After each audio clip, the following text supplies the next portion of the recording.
jog here? Yes. Fill my lungs with fresh morning diesel fumes. Probably got enough lead in my blood to waterproof a cathedral. And what's this in aid of, then? Getting fit, getting sorted, a new leaf. Really? Does this mean you'll be doing a bit of work from now on, then? Certainly. I'm going to stop seeing my shrink, I'm going to get fit, and I'm going to work. I know you're always anxious to get away, Ruth, but that's taking it a bit far, isn't it? Morning napping. I understand you're taking a couple of days off. That's right. Well, that'll make a nice change, won't it? Doing nothing at home instead of doing nothing at the office. Why exactly are you wearing that outfit? Someone running a Sebastian Coe look-alike contest, are they? He jogged. Oh, good idea. Nothing like a bit of exercise for helping you get a good day's sleep. Oh. Well, here's the day's, dare I say it, work. I'll see you later. The old man's on the prowl. I shouldn't let him see you like that. Good morning, sir. Good morning, Ruth. Got the old continental high roast on the go yet? I'll make some. That's my girl. Sit down, Ruth. You're taking a couple of days off, I see. That's right. Well, it'd be nice for you to mooch about doing nothing at home for a bit instead of doing nothing at the office. Why are you wearing a romper suit? Well, or it is. This is an office, Ruth. I mean, I know you don't do any work, but I do think coming here in a play suit's going a bit far, don't you? See, I'm wearing this because I jogged to work. I have got my suit here. Jogged? Yes. What for? Well, to get fit. Why on earth should you want to get fit? Fit for what? You don't do anything. For heaven's sake. Oh, you don't need to embark on a course of physical training in order to sit in an office and doze all day. Is that a hood? Yes, I don't know why they always... What if someone from head office were here, Ruth, and were to find this overgrown pixie working in one of my offices? Or not working in one of my offices? It's too bad. You going away? No, I just wanted to get a couple of things sorted out. You haven't forgotten that little chat we had the other day? No. The one in which I explained to you that in return for your salary, we'd like you to do a little bit of work now and then. Yes. Something that, a point you obviously haven't grasped. Well, when you've had your little break and the things are sorted out, and you're back in grown-up's clothes, we should look for a great improvement then. Yes. Ah, that smells good, Ruth. Delicious. I think Ruth's about ready for his Rusk and Oster milk. What's wrong with him? Family trouble, I think. Look, are you really going to stop seeing your shrink? Certainly. Oh, your wife phoned just now. Ex-wife, Ruth. Ellen is my ex-wife. What does she want? She wouldn't say. She's calling later. Hello? Hang on. It's the garage about your car. Ah, thanks. Hello. Yes, I did. I just wondered if the mechanic wanted his tobacco tin back or not. He left it in my air cleaner. It's the engine stalled in the high street because the carburettor was clogged with Rizzlers. Well, no. In many ways, I was glad to find it there. I mean, it was proof you had at least opened the bonnet.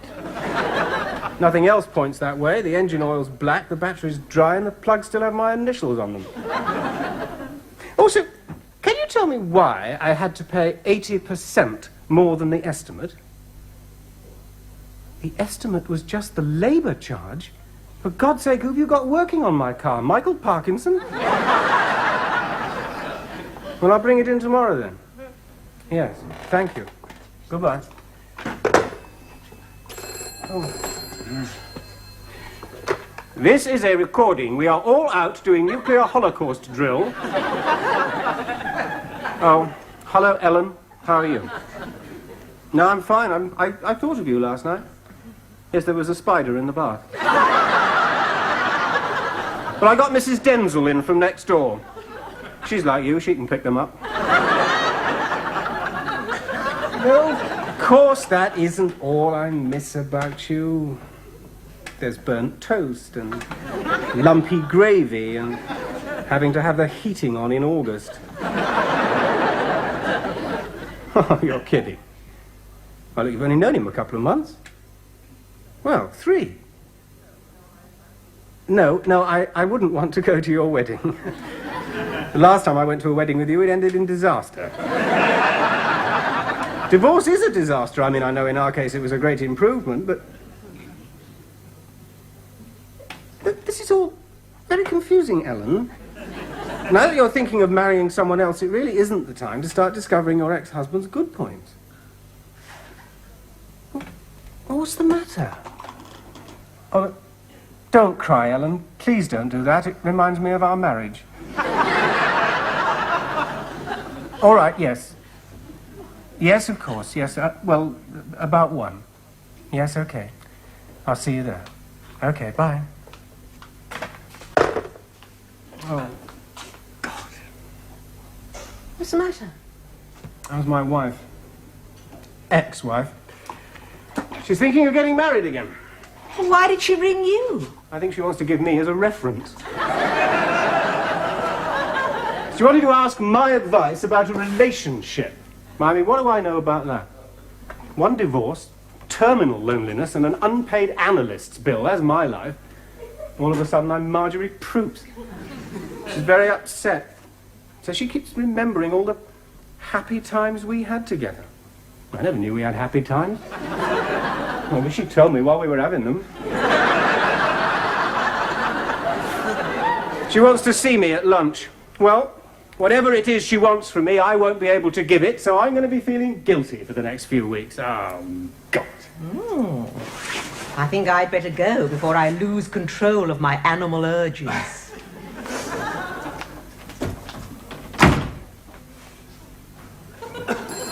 Oh. Hello. What? Oh, yes. I think Napoli brought it in. Hang on.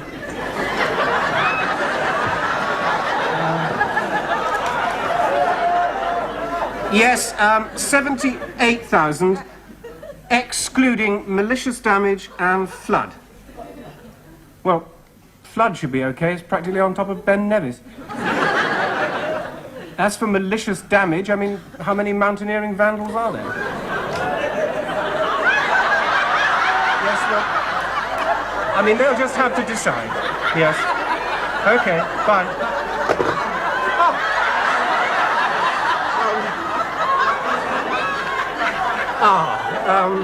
Have you taken up naturism? I was just changing. Into what? A handsome prince, a normal human being? You see... I don't want to discuss it. I think even an industrial tribunal would draw the line at nudity in the office. There's something I want to see you about, and if it's all the same with you, I'd rather conduct the interview with both of us reasonably attired. Don't think me old-fashioned, but I dislike consorting with naked members of my own sex. I shall be back shortly. What an absolutely smashing start to my new leaf.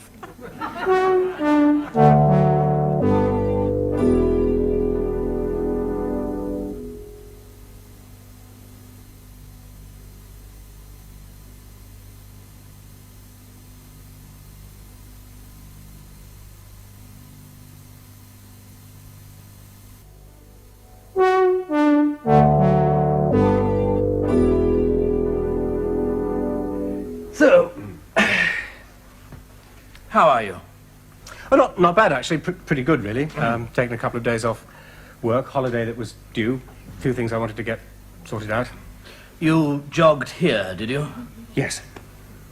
I must get fit. Oh, you're in good shape. Am I?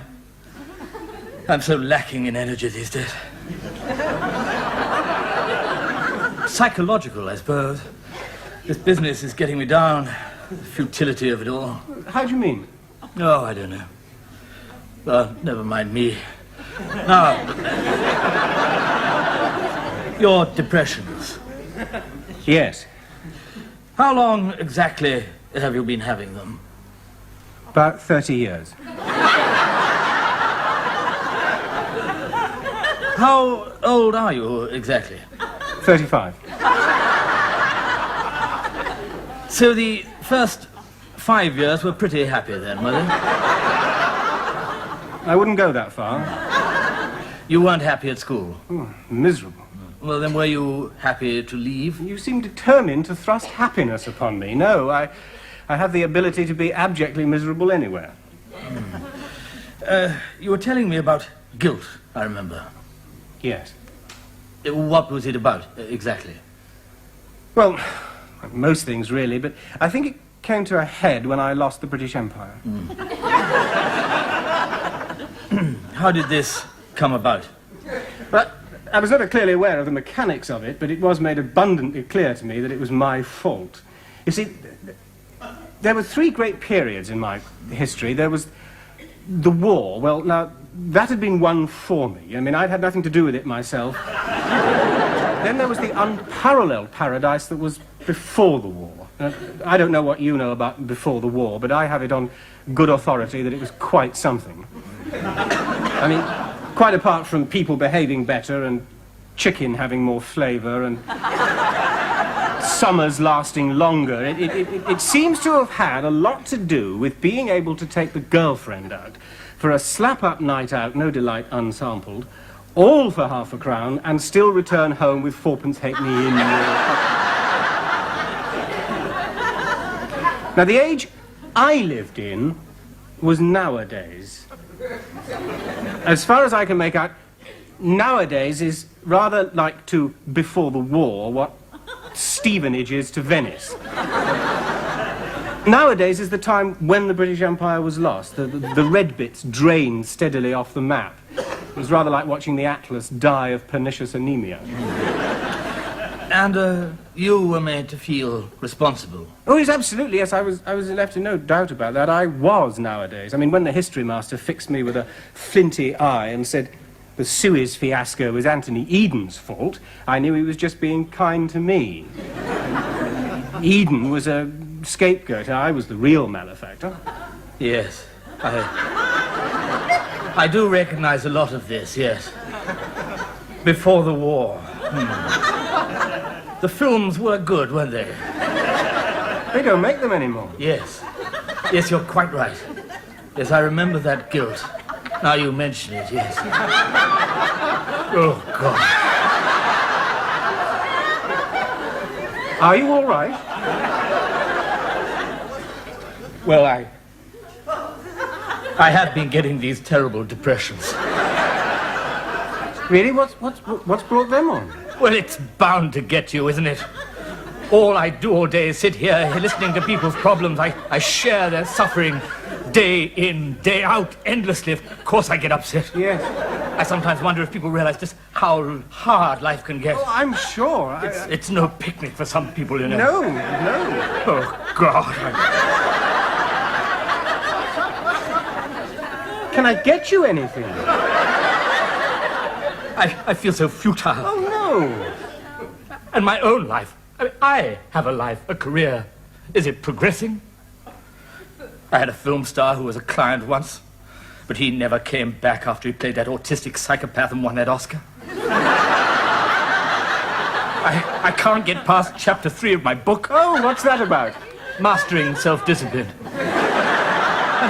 How much do I achieve in my work? I mean, for instance, I have a client at the moment, a really nice man. He does half the hoovering, tells his kids dirty stories, goes on sponsored walks for Friends of the Earth. You know the type. Yes. Well, he had a terrible childhood, and I'm helping him with his emotional problems, and it's just at a critical stage when his wife walks out on him without any notice at all. Dear me. She runs off with an air hostess. No, wait a minute. I think perhaps she dies.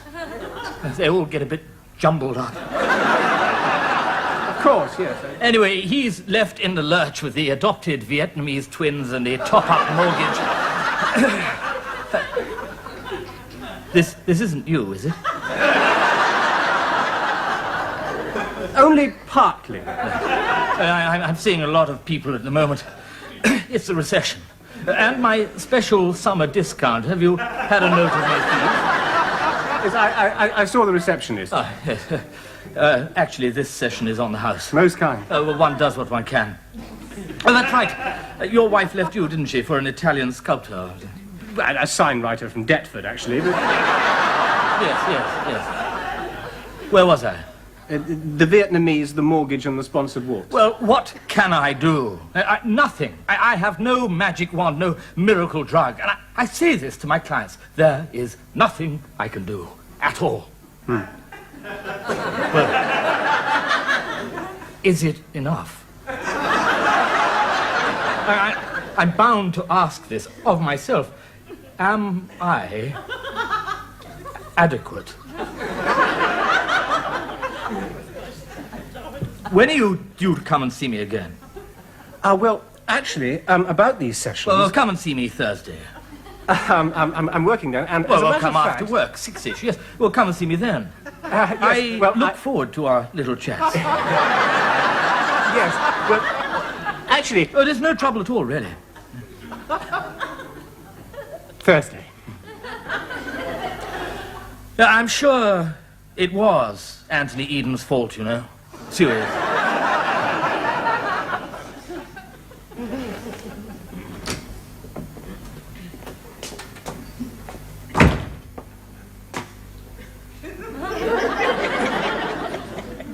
Hello, Ruth. Oh, hello.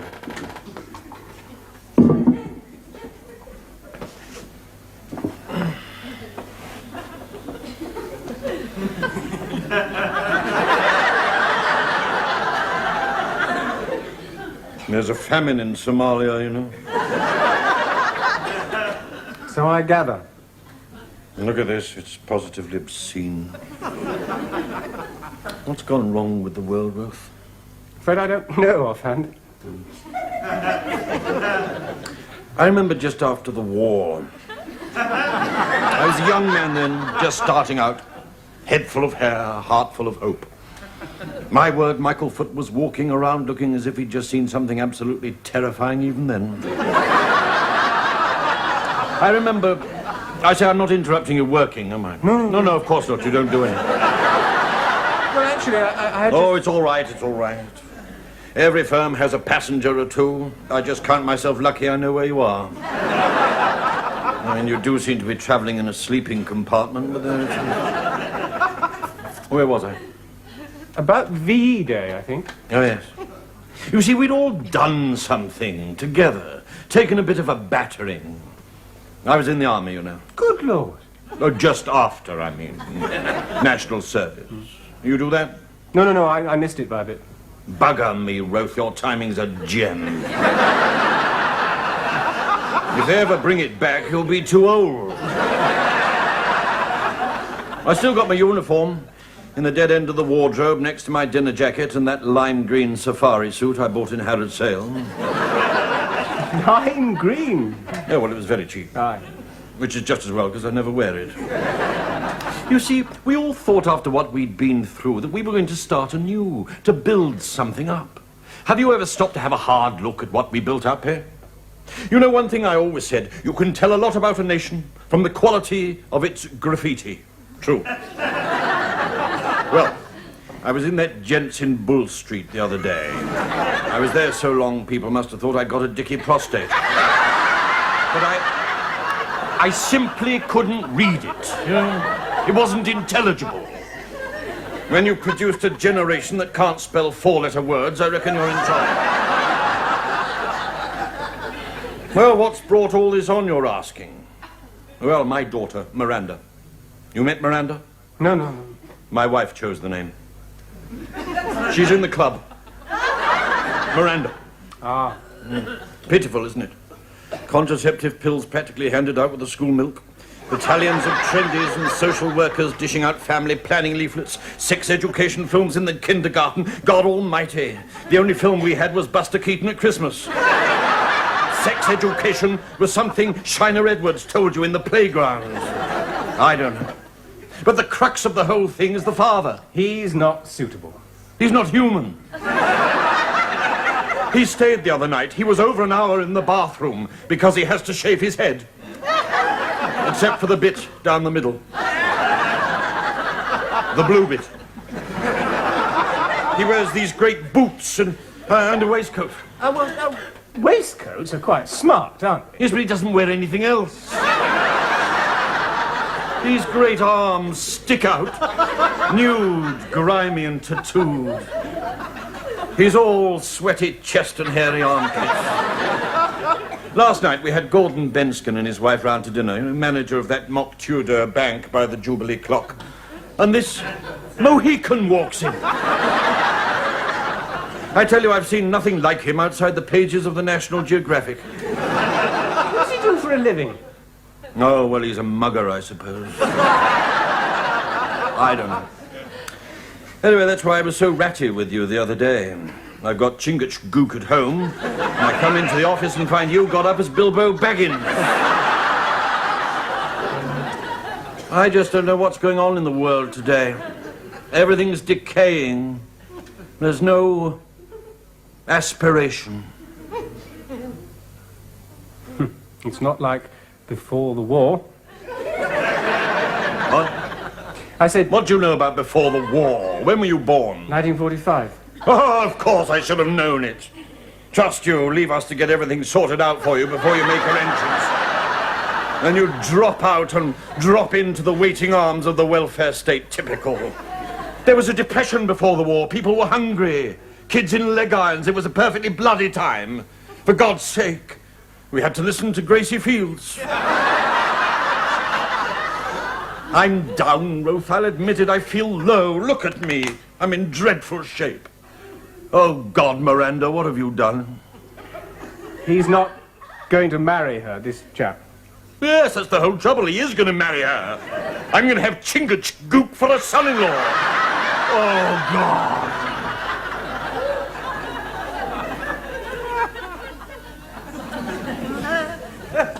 I mean, you know, I take a few Valium now.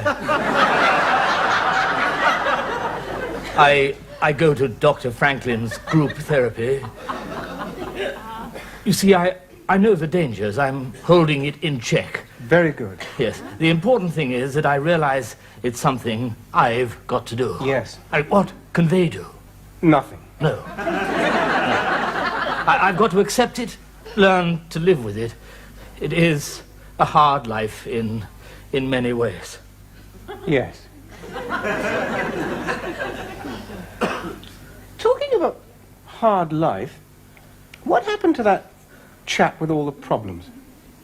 What chap? The Vietnamese and the sponsored walk. Oh, him. Yes. Oh, he's on the bottle now. Oh. Yes. Yes, I think he feels a lot better. Oh, God. Well, you're not going home, are you? It's only lunchtime. No, I'm just going round the park a couple of times. Oh. How are things these days since you turned over your new leaf? Oh, just terrific. My wife's in tears about her love life. My car's got a smoking-related disease. My analyst's got a nervous breakdown. The old man's having a menopausal crisis. And Mrs. Denzel's gone on holiday. Who's she? Next door neighbour, and there's a massive spider in the bath. Are you sure you're not overdoing this, jogging at lunchtime? Well, this one is rather in the line of duty. What? Rose! Don't let him see you! You ready? Yeah.